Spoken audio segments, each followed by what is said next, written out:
પેશાબ કરીએ ને ત્યારે બહુ બળતરા થાય. એટલે મારે એમને કહેવું પડે કે ભાઈ કાં તો તમે કરતા બદલી નાખો અને કાં ક્રિયાપદ તો બદલી જ નાખો.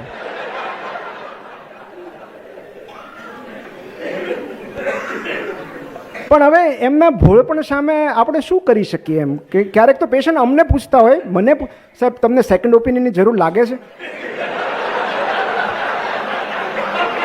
મેં તો એ મારે નહીં, તમારે લેવાનો હોય. અને એવા ભોળા ચહેરા સાથે પૂછે, આપણે શું કહીએ એમને? અને હમણાંનો જ એક પ્રસંગ છે કે બિચારું ગામડાનું પેશન્ટ હતું અને યુરિન રૂટીન એક્ઝામિનેશન મેં કહ્યું હતું અને થોડી સમય પછી રિપોર્ટ લઈને આમ આવ્યો એકદમ અને મારા ટેબલ પર રિપોર્ટ રાખ્યો.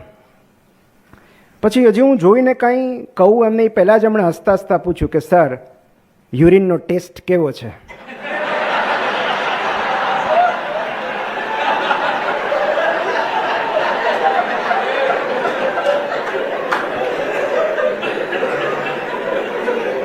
એમ મેં કીધું સારો જ હશે, મેં નથી ચાખ્યો.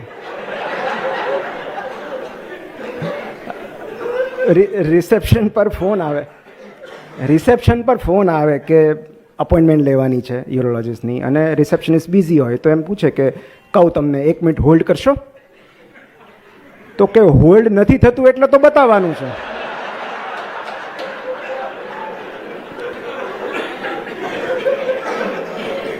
એટલે અમારી પાસે આવા અને હમણાં એક મધર એના બાળકને લઈને આવી. હવે આ કેવું છે કે અમારા ફેમિલીમાં આ પ્રોબ્લેમ થાય કે લોકો એમના બાળકોને એવી બીક બતાવતા કે અમારી પાસે જ નથી આવતા, ઇન્જેક્શન આપશે. કોઈકને ડર તો રાખવો જોઈએ ને, તો ડૉક્ટરનો ડર બતાવે. એટલે એ આવતું જ એટલું બધું રડતું હતું આવ્યાની સાથે જ. પછી એને ખ્યાલ આવી ગયો કે આ કંઈ સાહેબ ઇન્જેક્શન નહીં આપે. પછી સાજું થઈ ગયું એકદમ વ્યવસ્થિત. પછી જ્યારે બીજી વાર બાળક આવ્યું ત્યારે હસતા હસતા આવ્યું. એટલે પછી મેં એના મમ્મીને કીધું કે હવે ડૉક્ટરને બીક ન બતાવતા એને. પણ મને કે સાહેબ કોકની તો બીક હોવી જોઈએ ને. મેં તો પોલીસની બતાવજો. તો મને કે સર પોલીસની તો બતાવાય એવી જ નથી. મેં કીધું કેમ? એ કે એના પપ્પા પોલીસમાં છે.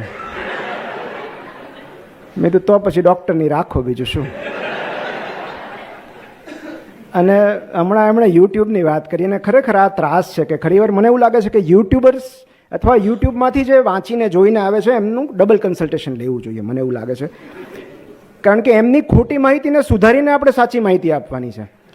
એટલે પણ હવે મેં એક નવો રસ્તો અપનાવ્યો છે. પેશન્ટ એમ કે ને કે સાહેબ આ સ્ટેપલ સર્કમસિઝનમાં અમે યુટ્યુબ પર જોયું હતું, એટલે હવે હું ખાલી એટલું જ કહું છું, હું પણ યુટ્યુબમાં જોઈને જ સર્જરી કરીશ. તમે જે વિડીયો જોઈએ મને મોકલી દો, હું એમાં જોઈને જ કરીશ. એટલે બહુ એવો પ્રોબ્લેમ હવે નથી થતો. હમણાં એક મેં તુષારભાઈ અમે વોશરૂમમાં અહીંયા હતા ત્યારે મને જૂનો પ્રસંગ યાદ આવી ગયો કે હજી તો અંદર એટલે કેટલાક લોકોને એવું લાગે છે કે વાત કરવા માટે કોઈ પણ સ્થળ યોગ્ય જ કહેવાય. અમે સર્જરી રેસિડેન્સીમાં હતા ને ત્યારે અમારે 62-63 નંબરનો રૂમ હતો ઓપીડી. અને ત્યાં કેવું 3 કલાક તમે 200-250 પેશન્ટ જોયા હોય બધાએ સાથે મળીને. પછી આમ કેપેસિટી આવી ગયું ને કે પહેલાં ઓપીડી પતે એટલે પહેલાં તમારે ત્યાં વોશરૂમમાં. તો ત્યાં એક સામે જ વોશરૂમ હતું. હવે એવું વોશરૂમ હતું કે જ્યાં પેશન્ટ પણ હોય. તો ઘણીવાર એવું થાય કે હજી ત્યાં ઊભા હોઈએ અને પાછળથી કોઈક પૂછે સાહેબ રિપોર્ટ જોઈ લેવા છે. હવે ત્યારે તો આપણે ફરી શકીએ એવી અવસ્થામાં ન હોઈએ.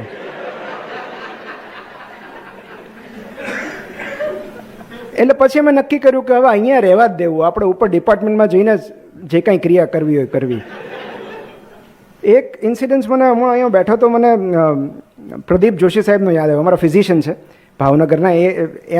એમણે જોયેલો, એમણે અનુભવેલો કિસ્સો છે કે જ્યારે આ કેવું હોય કે ફિઝિશિયન જ્યારે ઓપીડીમાં ઈયરમાં પેશન્ટ આવે ને સ્નેક બાઇટનું, ત્યારે એ લોકો હિસ્ટ્રી સાપની વધારે લે. કયો હતો, કેવો દેખાતો હતો, ફેણ હતી કે નહોતી, લાઇન્સ હતી કે નહીં. હવે આ શું સામાન્ય રીતે ઓલા બધા મેડિકલ ટુરિસ્ટ જે હોય ને ગામડાના દર વખતે કંઈક પેશન્ટ લઈને આવતા હોય, તો એને ખબર કે આ લોકો આવું સાપ કરડેલું કોઈ પેશન્ટ દર્દી લઈને જઈએ ને તો સાપ વિશે વધારે પૂછે છે, તો બીજી વારી થેલીમાં સાપ લઈને આવ્યા.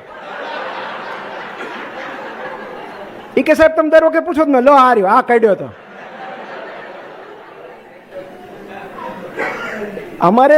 અમે ઘણીવાર અમારા રિવાજ એવો હોય કે જ્યારે કોઈ યુરિન સેમ્પલ આપવાનું હોય ત્યારે અમે બહારથી સિસ્ટર એક યુરિન કન્ટેનર આપે અને પેશન્ટને કહે કે સામે વોશરૂમ છે, ત્યાં જઈને આમાં યુરિન કલેક્ટ કરવાનું છે.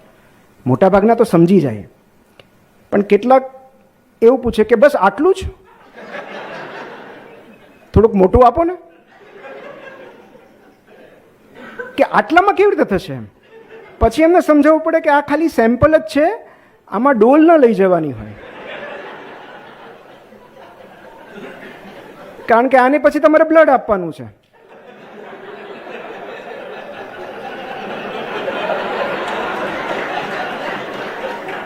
અને કેટલાક તો બ્લડમાં એ પૂછે છે કે આટલા બ્લડમાં આટલા બધા રિપોર્ટ કઈ રીતે થશે, થોડુંક વધારે લઈ લો ને. તો એમને પછી સમજાવવું પડે કે વધારે આપશો તો પછી તમને ચડાવવું પડશે. પણ એક અમારે જે આમ કેવું હોય કે સામાન્ય રીતે આપણી અજ્ઞાનતામાંથી હાલાકી ઉદ્ભવતી હોય છે અને અન્યની હાલાકીમાંથી, અન્યની અજ્ઞાનતામાંથી હાસ્ય ઉદ્ભવતું હોય છે. તો જે અને મોટે ભાગે આપણે એવું બનતું હોય છે, આપણે એવું જોઈએ છીએ કે હું તમને એક બે એક્ઝામ્પલ આપીશ ને તમે સમજી જશો કે એમની અજ્ઞાનતા એમની માટે કેટલી બધી હાલાકી હતી અને આપણા માટે એ હાસ્ય હોઈ શકે છે. અમારે ઇન્ટર્નશીપમાં એવું થયેલું કે એક નવપરિણિત યુગલ આવેલું અને ફેમિલી પ્લાનિંગ માટે, મતલબ કોન્ટ્રાસેપ્શન માટે શું કરવું, તો નક્કી કર્યું કે ભાઈ ઓસી પિલ્સ લેશું. એટલે બધું એમને સમજાયું કપલને કે આ રીતે લેવાની. આખું 1, 2, 3 એમાં દિવસો લખેલા હોય હવે તો, કે 28 દિવસ છે, આ રીતે મિસ નહીં કરવાની, મિસ થાય તો શું કરવાનું, બધું સમજાવ્યું. 14 દિવસ પછી એ કપલ પાછું આવ્યું અને બેન એકદમ કે સાહેબ આ તો પૂરી થઈ ગઈ. મેં કીધું 14 દિવસમાં કેવી રીતે પૂરી થઈ જાય? એમાં તો 28 હતા ને. મેં તો તમે રોજની 2 લેતા હતા? તો કે ના, 1 જ લઉં છું. તો મેં તો બીજી, કે બીજી મારા પતિ લેતા હતા.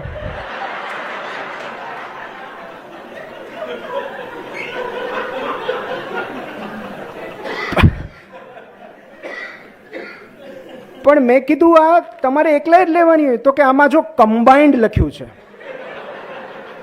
કમ્બાઇન્ડ ઓસી પિલ્સ, એટલે 2 જણે લેવાની હોય. એ પછી એને સમજાવવું પડે કે કમ્બાઇન્ડ એટલે ઇસ્ટ્રોજન પ્રોજેસ્ટેરોન હોય, બંને સાથે ન લેવાનું હોય.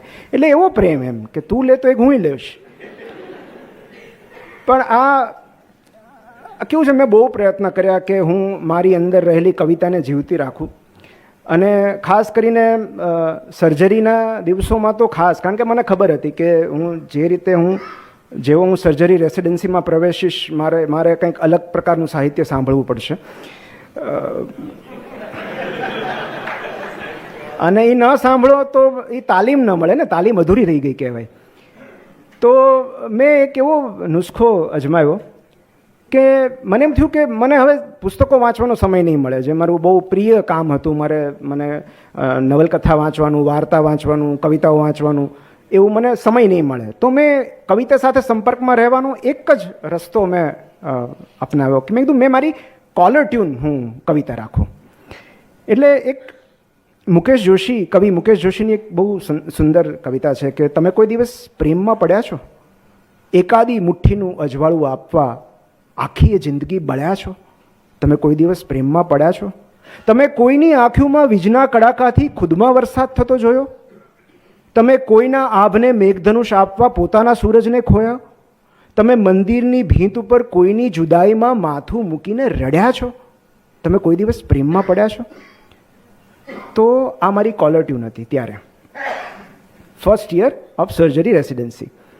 અને ત્યારે અમારે કેવું હતું કે અમારે ત્યારે હજી 2 જ યુનિટ હતા, એટલે એટલી બધી સીટ્સ નહોતી પીજીની, 2 જ યુનિટ હતા, એટલે 2 જ રેસિડેન્ટ ફર્સ્ટ યર અને 3 યુનિટ હોય. તો 3rd યુનિટની ઇમરજન્સી પણ તમારે કરવાની, એટલે એટલું બધું આમ હોચપોચ હોય, દોડાદોડી હોય.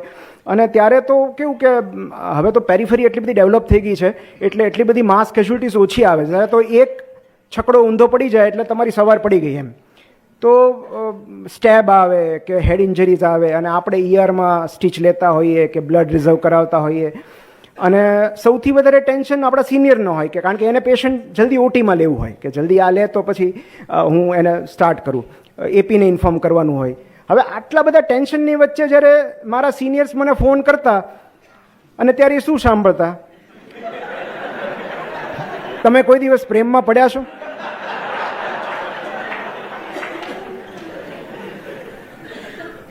એટલે ફોન રિસીવ કરીએ એટલે સૌથી પહેલાં તો ગાળ સાંભળવી પડે કે સૌથી પહેલાં તું આ કોલર ટ્યુન બદલી નાખ.